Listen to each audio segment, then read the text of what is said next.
Seul Thierry Thérénault, on le rappelle, Jean-Michel, qui est champion de France, doublette au Jeu Provençal en 2002. Thierry Thérénault, c'est très certainement l'un des 3 meilleurs tireurs en France au Jeu Provençal. Thierry, il a un style exceptionnel. Et c'est vrai qu'à la pétanque, il n'est pas maladroit du tout. Et il a décidé cette année d'y jouer, puisqu'il va faire la saison avec Henri Lacroix et Claude Marin. Gaucher et carreau pour commencer. Il découvre, il a jamais participé à une séance de tir de précision. Ce qui n'est pas du tout le cas de Christian Fasino. Ah, Christian Fasino, en plus on dirait que c'est un jeu qui a été inventé pour lui, parce que lui qui est d'une rare précision et qui sait maîtriser ses nerfs comme personne. Alors en plus apparemment, s'il y a beaucoup de sable dans cette sphère, il pourrait y avoir des gros scores. Ah ouais. Carreau également. 5 partout. Allez, 5 partout. C'est Thérénault qui a commencé à tirer. Gustave Moins a fait le déplacement. Le sélectionneur national belge, en compagnie de son président, Roger Petermans, les inventeurs ou les co-inventeurs de cette discipline. Ah oui, Roger Petermans, donc le président belge, qui a inventé, c'est vrai, ce concours de tir avec Claude Kimberley, le président suisse. 3 points. Claude Kimberley, donc Roger Petermans qui avait inventé ça il y a 4 ans maintenant. C'est une superbe invention parce que c'est quelque chose qui plaît vraiment à tout le monde. Christian Fasino à 7 mètres. Allez, pendant ce temps, il a frappé. Thérénault, il mène à 8-5. Ça va le mettre en confiance.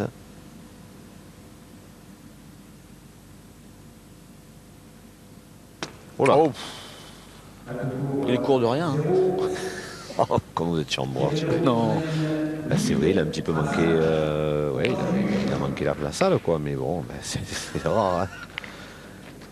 Ceci dit, Thierry Thérénault, il faudrait bien en profiter parce que ça n'y arrivera pas à tous les coups à Christian Fasino.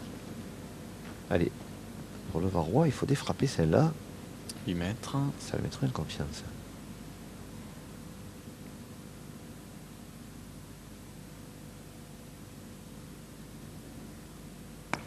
Oh, sauter.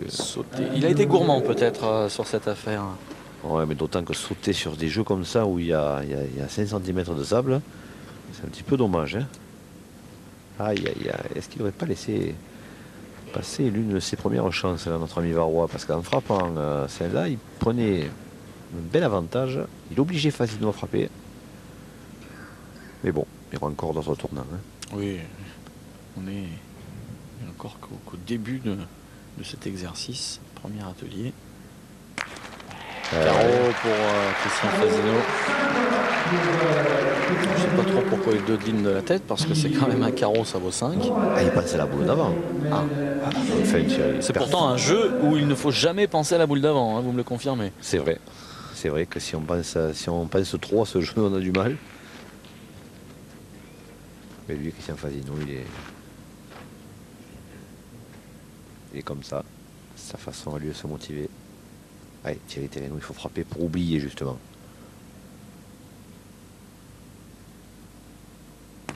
Ah, il n'a pas oublié. Hein. Courez pas droit.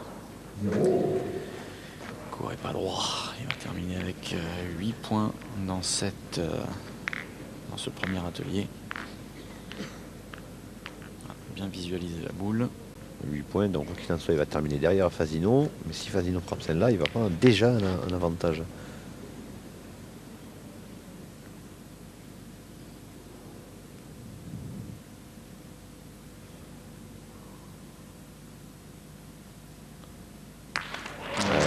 Superbe.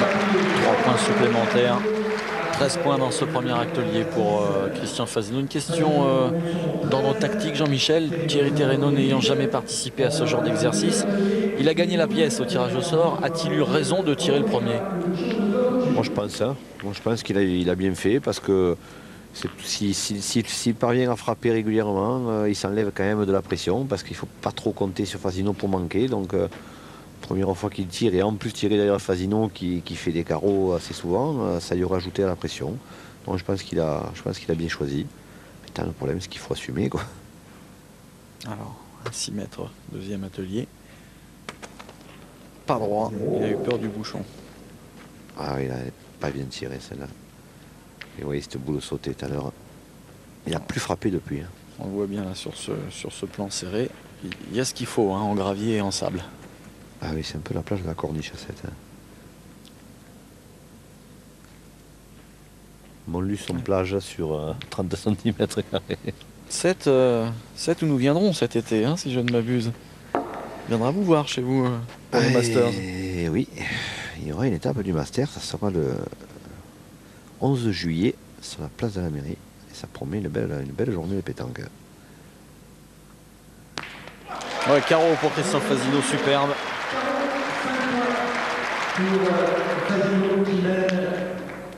Magnifique. On passe à 7 mètres. Et 10 points d'avance déjà pour Fasino. Ouais, ça va vite, ça va très très vite.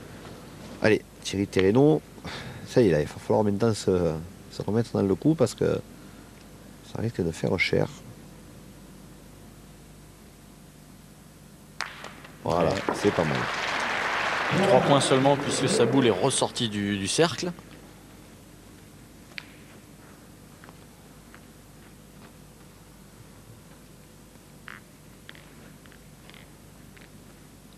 « 11 à 18.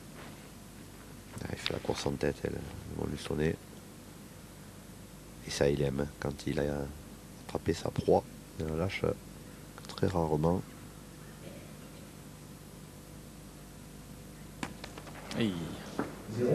pas droit. Allez, il faut en profiter là pour Terreno.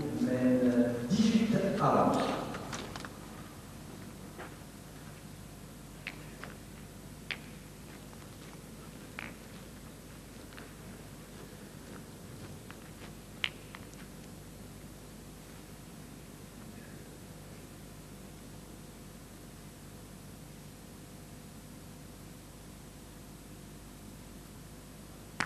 Oui, super. Bien joué. 3 points. Ah, il revient à 4 points, avec un coup de retard certes, pour Fasino.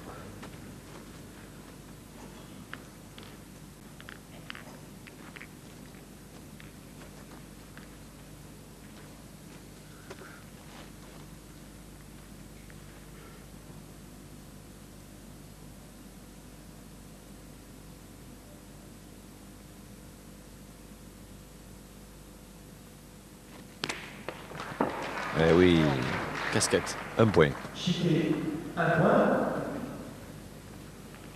Ah, c'était un doigt plus bas, c'était carreau, un doigt plus haut, c'était manqué. Fasino mène Il fait 1 point. 14. Ça va, il est toujours dans le coup, Thierry Terreno.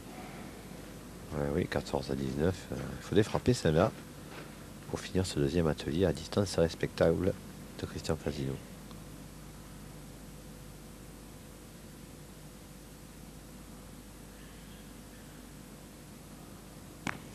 Ah, 1 point. 1 point. Le bouchon n'a pas bougé, mais la boule en revanche s'est effleurée. 1 point pour Terreno. Ah, il pouvait espérer mieux. S'il a frappe plein fer, le sort au moins du cercle, ça aurait fait 3 points. Donc pas grand chose, effectivement. Alors 19 à 15, dernier coup pour Fasino lors de cette deuxième figure.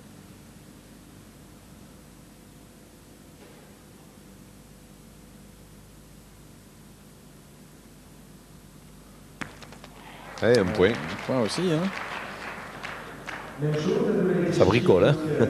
Ça bricole un petit peu, ça doit être le froid. Deuxième atelier, et sur Fasino, Montluçon mène 20 à 15 face à 20 à 15. Terreno.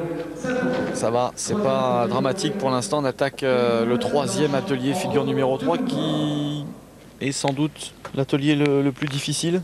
Je ne sais Oui. pas si vous partagez cet avis, Jean-Michel. Oh oui, je ne suis pas le seul à partager cet avis, Thierry. C'est l'atelier le plus difficile, c'est un atelier de précision. Et en plus, au-delà de la précision, il y a aussi la chance qui s'en mêle parce qu'on peut parfaitement faire carreau et il suffit de toucher une des deux bouts d'à côté, ça ne fait qu'un point. Alors que si on fait carreau sans rien toucher, ça fait 5. Et ça, on ne le maîtrise pas forcément, même les meilleurs joueurs ne le maîtrisent pas forcément. Parce qu'il suffit des fois de pas grand-chose, un petit coup de poignet pour aller percuter les boules de côté. Donc c'est l'atelier le plus difficile, c'est l'atelier qui demande le plus de maîtrise et peut-être un petit peu aussi le plus de chance. Alors frapper la boule blanche sans toucher les noirs. Voilà, si le sort c'est 3 points, s'il fait carreau c'est 5 et s'il y a contre c'est 1 point. Point, là, ça devrait être même un point. Apparemment, il compte la boule bonne. Ouais, j'avais vu la noire d'abord. Bon, aussi. Regardez. Non.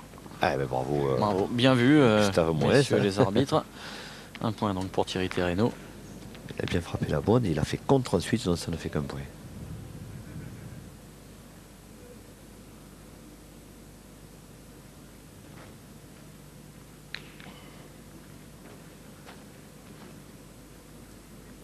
Allez, Fasino à 6 mètres.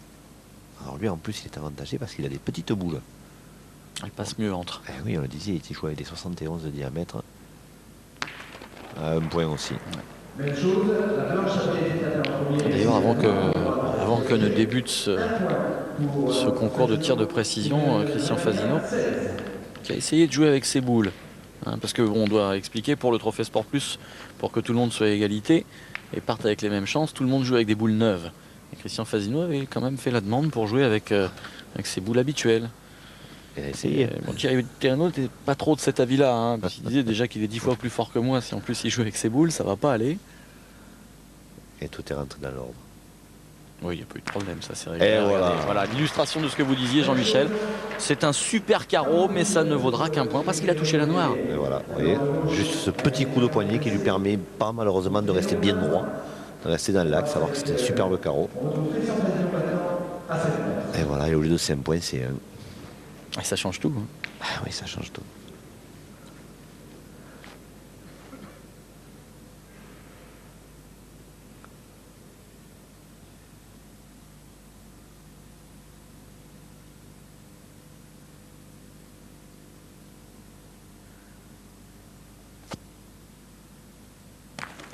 Ouais. Eh oui, c'est beau. 3 points.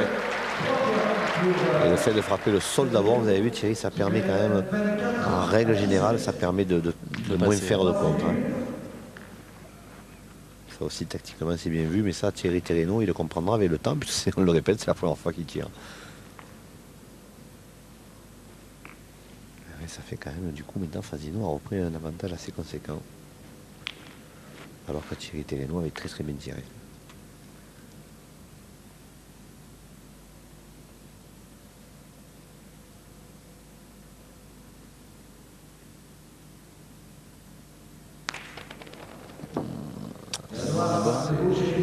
Visiblement 0, oui. Noir d'abord.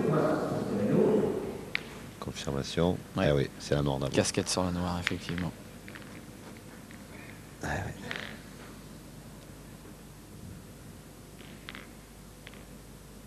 Il faut avoir l'œil hein, dans cette discipline pour les arbitres. Oui, même pour Robert Chenuet et Gustave Moët, là, on a affaire à 2 spécialistes. Hein. Allez, Fasino, il a en même temps quand même 7 points d'avance. C'est pas un break, mais. Et un coup de retard, celui qu'on va voir maintenant. Seul 3 points. Ouais. 10 points. On peut faire la grimace quand même, hein, parce qu'elle n'est pas hyper bien tirée celle-là. Mais elle est bien réussie.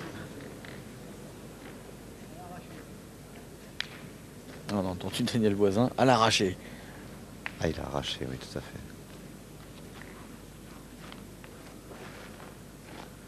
À 27 à 17.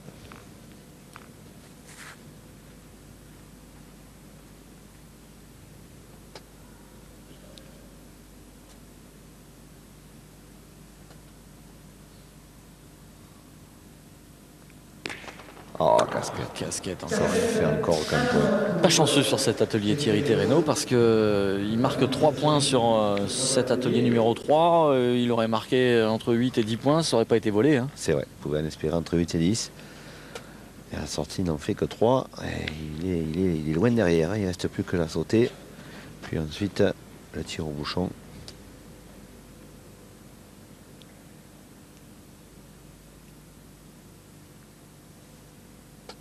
Fasino à 9 mètres.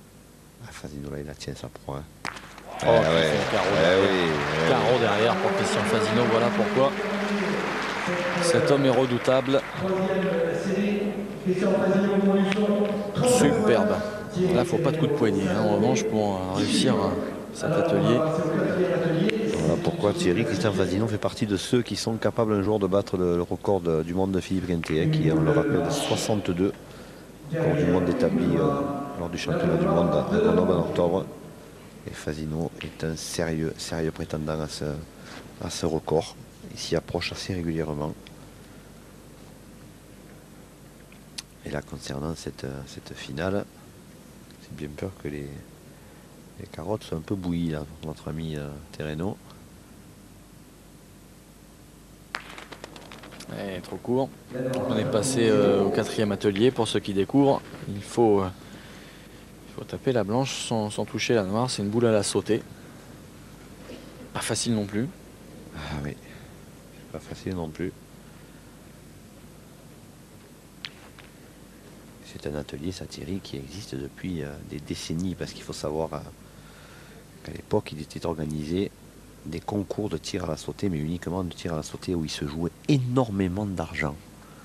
Ça se jouait donc à 10 mètres. Alors bon, on n'a pas le droit de jouer à de l'argent. Voilà, justement, c'est pour ça que ça n'existe plus, Thierry. Et donc, ça s'est joué à 10 mètres. Il y avait un droit d'entrée qui était de 10 francs, 52 francs, mais à l'époque, c'était en francs. Et chaque fois qu'on en manquait, on doublait, c'est-à-dire on rentrait ensuite à la somme doublée. Donc on arrivait à des concours qui se terminaient avec des pots, on appelait ça un pot de 25-30 000 francs. C'était assez énorme pour la pétanque, évidemment. Et on a vu des joueurs manquer 7-8 fois consécutivement, et puis il suffisait de frapper la bonne ou les deux bonnes, parce qu'il valait mieux frapper double pour être sûr de remporter le pot et partir avec 30 ou 40 000 francs, comme ça en 10 minutes. Alors évidemment c'était interdit, évidemment en plus ça se faisait avant les concours, donc les concours étaient régulièrement retardés, au lieu de commencer à 15 h, ils commençaient à 16 h. Et là un jour la Fédé a mis un petit peu le haut là, et maintenant c'est strictement interdit et on ne le voit plus, mais cet atelier-là donc a été repris par Claude Kéberlé et Roger Petermans. Voilà. C'était la séquence historique de Jean-Michel Isoire aujourd'hui. Qui menait toujours 32. À 18, on passe à 8 mètres.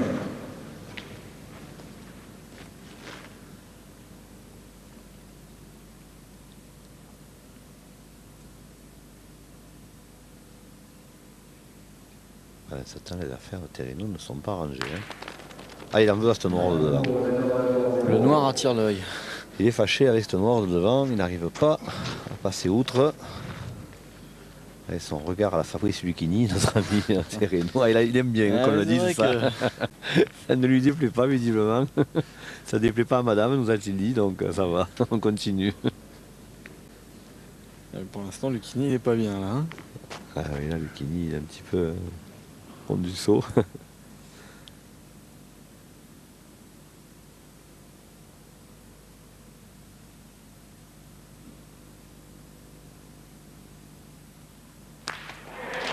Mais ça va faire comme point. Eh oui, il a reculé. Il a touché la noire en reculant. Eh oui. Ah mais là aussi, il peut sourire parce que là il est malheureux aussi. Regardez. Hop. Il est au moins aussi malchanceux que Terreno tout à l'heure. À peine, regardez. Eh oui. Mais il n'y a pas d'équivoque, hein. Il est bien touché. 33-18, c'est quasiment fini. Hein. Oh. Enfin, ça va vite, hein, parce qu'au bouchon c'est 5 points à chaque fois. Voilà. Mais bon. Ça va être dur. On ne met pas en doute les capacités de Thierry Terreno à frapper des bouchons. Cela dit, le problème, c'est que Christian Fasinot, lui, va pas les manquer non plus. Hein. Ah, lui, Christian Fasinot, sur 4, il peut en frapper au minimum 2, hein, sans problème. Hein. Pas droit. Ah, il aura fait 0, vous vous rendez compte, sur cet atelier. Thierry Terreno, ça va pas arranger ses affaires. Hein. On n'a pas gagné beaucoup d'argent, lui, dans vos concours il y a quelques années. Hein. Oh là là, allez savoir. Mais il était trop jeune, c'est pour ça. Ah, c'était la grande époque de la pétanque, je dirais, comme on la vivait avant. Maintenant, c'est devenu un véritable sport et c'est quand même bien mieux. Eh bien, dites-moi, Fasinot, il a fait 1 point. Hein. Terreno 0 point, Fasinot 1 point sur le tir à la sautée. Ça les a pas inspirés, hein, cet atelier? Non. Moyennement. Hein. En direz-vous contre moi, là, cet atelier. Hein. 1 à 0, c'est à peu près ce qu'on peut faire. Ah oui, je préfère, parce que 18 à 34, je vous le dis tout de suite, j'y vais pas, moi. Uniquement sur cet atelier. Hein. Et on va donc finir avec ce 5e atelier, le bouchon sol. qui n'est pas le plus difficile, hein, loin de là. Il a quand même été un petit peu compliqué, on l'expliquait lors des quarts de finale à Dijon il y a quelques semaines. Il a quand même été un petit peu compliqué par les inventeurs du jeu en déplaçant le bouchon. Avant, il était placé au centre du cercle, on l'a avancé maintenant pour que ce soit un petit peu moins facile, on va dire. Ouais, il est à 15 cm du borderet, donc si on touche le cercle, le tir n'est pas validé. Hein. Voilà, donc oui, ça fait moins bien tiré que lorsqu'il était au milieu. Il suffisait entre guillemets de bien donner derrière le cercle, derrière le bout de bois, et ça ramassait bien le but. On n'est pas loin de la fin, si je ne m'abuse, Jean-Michel. Ben, Fasino, il suffit qu'il en frappe un pour gagner, hein, tout simplement. Hein. Ouais, Montluçon qui est pas loin de sa finale à la maison. Il suffit qu'il en frappe un pour être sûr au pire de faire un match nul. Ce ne sera pas celui-ci. En revanche, cette fois, si Terreno manque, c'est terminé. Oui. Si Thierry Terreno manque, ce sera terminé. Ouais. J'ai même bien peur que ce soit terminé, même s'il frappe moins. Allez, pour l'honneur. Oh, juste long, c'est dommage. C'est dommage pour Thierry Terreno, qui va s'incliner donc, et surtout c'est Montluçon qui va se qualifier pour sa finale du Trophée Sport Plus ici dans sa ville grâce à Christian Fasino.